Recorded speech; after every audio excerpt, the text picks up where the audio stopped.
Assalamualaikum warahmatullahi wabarakatuh.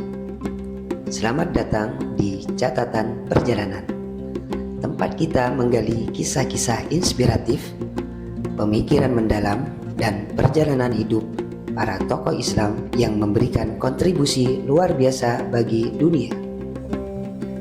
Dalam setiap episode, kita akan menyelami cerita-cerita penuh hikmah dari para ulama, pemimpin, ilmuwan, dan figur muslim yang menjadi teladan sepanjang zaman. Bersiaplah untuk menemukan pelajaran berharga, semangat perubahan, dan kekuatan iman yang dapat menginspirasi kehidupan kita semua. Mari kita mulai perjalanan ini bersama. Khalifah Umar bin Khattab merupakan salah seorang sahabat Nabi Muhammad SAW dan khalifah kedua setelah wafatnya Abu Bakar As-Siddiq.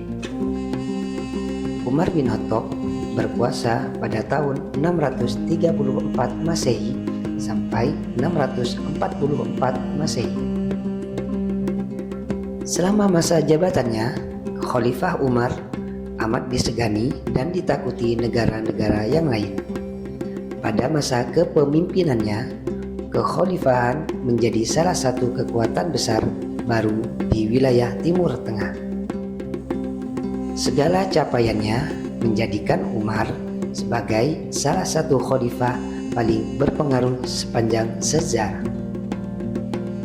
Khalifah Umar bin Khattab juga dikenal dari gaya hidupnya yang sederhana.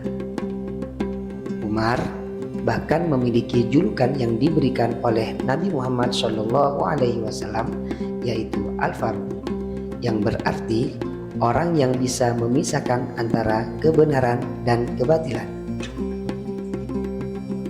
Khalifah Umar bin Khattab adalah salah seorang sahabat Nabi besar Muhammad SAW dan khalifah kedua setelah wafatnya Abu Bakar As-Siddiq. Khalifah Umar bin Khattab dilahirkan sekitar 586 Masehi dan terkenal sebagai orang yang tinggi dan kuat, serta piawai, menunggang kuda dan bergulat.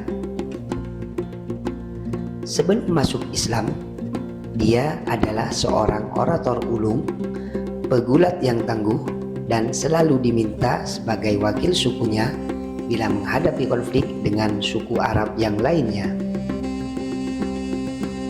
Selama masa jabatannya, Khalifah Umar bin Khattab amat disegani dan ditakuti negara-negara yang lain. Khalifah Umar bin Khattab dikenal dari gaya hidupnya yang sederhana. Ia memiliki sifat-sifat yang patut diteladani seperti adil, penyayang, antusias, cerdas, teguh iman, dan selalu sedia membela agamanya. Sifat-sifat tersebut tertanam pada dirinya, tidak tersembunyi bagi orang yang memperhatikannya. Khalifah Umar bin Khattab meninggal pada 25 Zulhijjah 23 Hijriah dan selanjutnya digantikan oleh Utsman ibnu Affan. Ia adalah salah satu dari 10 orang yang dijanjikan Nabi masuk surga. Beberapa hadis menyebutkan dirinya sebagai sahabat Nabi paling utama setelah Abu Bakar. Masa muda Khalifah Umar bin Khattab.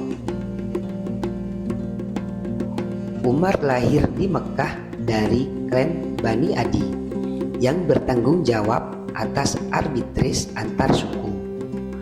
Ayahnya adalah Khattab bin Nufail dan ibunya adalah Hantamah binti Hisham dari suku Bani Makhzum. Di masa mudanya, dia biasa merawat unta ayahnya di dataran dekat Mekkah. Meskipun baca tulis tidak umum di Arab pra-Islam, Umar belajar membaca dan menulis di masa mudanya. Saat masih remaja, Umar mempelajari seni bela diri, menunggang kuda, dan bergulat. Dia tinggi, kuat secara fisik, pegulat terkenal.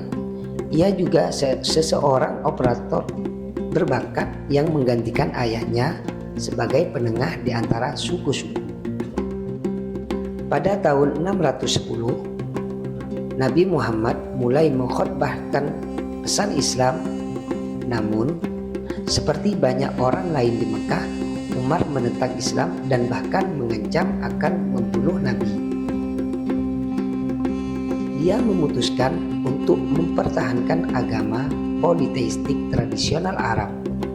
Dia bersikeras dan kejam dalam menentang Nabi dan sangat menonjol dalam menganiaya umat Muslim. Khalifah Umar bin Khattab masuk Islam. Khalifah Umar bin Khattab masuk Islam pada tahun 616.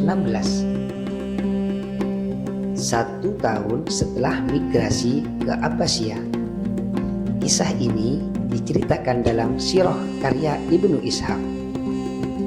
Dalam perjalanannya untuk membunuh Nabi, Umar bertemu dengan sahabatnya Nu'aim bin Abdullah yang diam-diam telah masuk Islam tetapi tidak memberitahu Umar. Ketika Umar memberitahunya bahwa dia telah bersiap untuk membunuh Nabi, Nu'aim berkata, "Demi Tuhan, kamu telah menipu dirimu sendiri, wahai Umar. Apakah menurut Anda Bani Abdul Manaf akan membiarkan Anda berlarian hidup-hidup setelah Anda membunuh putra mereka Muhammad? Mengapa Anda tidak kembali ke rumah Anda sendiri dan setidaknya meluruskannya?" Nu'aim menyuruhnya untuk menanyakan tentang rumahnya sendiri, di mana saudara perempuannya dan suaminya telah masuk Islam. Setibanya di rumahnya, Umar mendapati adik dan iparnya Sa'id bin Zabid sedang membaca ayat-ayat Al-Quran dari surat Toha diajari oleh seorang sahabat Nabi, Khabbab bin Al-Arad. Ketika Umar sampai di depan pintu, Khabbab bersembunyi. Umar mulai bertengkar dengan saudara iparnya. Ketika saudara perempuannya datang untuk menyelamatkan suaminya, dia juga mulai bertengkar dengannya. Namun, tetap saja mereka terus mengatakan, "Anda boleh membunuh kami, tetapi kami tidak akan meninggalkan Islam." Mendengar kata-kata ini, Umar menampar adiknya begitu keras sehingga dia jatuh ke tanah dengan darah dari mulutnya.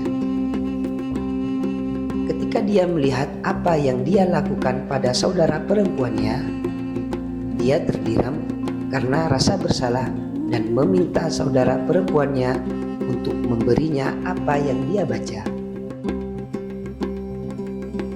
Saudarinya menjawab negatif dan berkata, "Kamu najis, dan tidak ada orang najis yang dapat menyentuh kitab suci."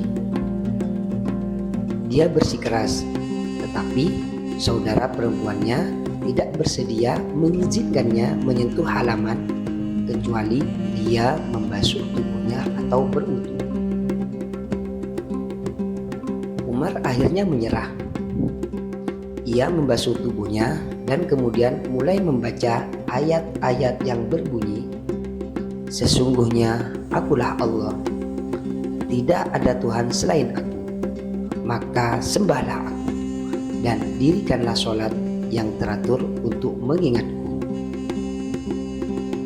Umar menangis dan menyatakan, "Sesungguhnya ini adalah firman Allah. Aku bersaksi bahwa Nabi Muhammad adalah utusan Allah." Mendengar ini, Khabbab keluar dari dalam dan berkata, "Wahai Umar, kabar gembira untukmu. Kemarin Muhammad berdoa kepada Allah, 'Ya Allah, kuatkanlah Islam dengan Umar atau Abu Jahal. Siapapun di antara mereka yang engkau sukai, sepertinya doanya telah terkabul untuk kebaikanmu. Khalifah Umar bin Khattab menemui Nabi Muhammad SAW. Khalifah Umar bin Khattab kemudian pergi ke Nabi Muhammad dengan pedang yang sama yang dia maksudkan untuk membunuhnya dan menerima Islam di hadapannya dan teman-temannya. Umar berusia 39 tahun ketika dia menerima Islam. Dia semakin membantu umat Islam untuk mendapatkan kepercayaan dalam mempraktikkan Islam secara terbuka. Pada tahap ini, Umar bahkan menentang siapa saja yang berani melarang umat Islam melaksanakan sholat, meskipun tidak ada yang berani mengganggu Umar ketika ia sedang sholat terang-terangan. Pertobatan Umar ke Islam memberikan kekuatan kepada umat Islam dan iman Islam di Mekah. Setelah peristiwa inilah, umat Islam melakukan sholat secara terbuka di Masjid Al-Haram untuk pertama kalinya. Abdullah ibnu Mas'ud berkata, "Masuk Islamnya Umar adalah kemenangan kita. Hijrahnya ke Madinah adalah kesuksesan kita. Dan pemerintahannya berkah dari Allah. Kami tidak sholat di Masjid Al-Haram sampai Umar masuk Islam. Ketika dia masuk Islam, kaum Quraisy terpaksa membiarkan kami sholat di masjid." Begitulah cerita singkat tentang Sayyidina Umar bin Khattab. Semoga apa yang kita dengar hari ini kita mendapatkan berkah dan mengambil hikmahnya. Saya akhiri. Assalamualaikum warahmatullahi wabarakatuh.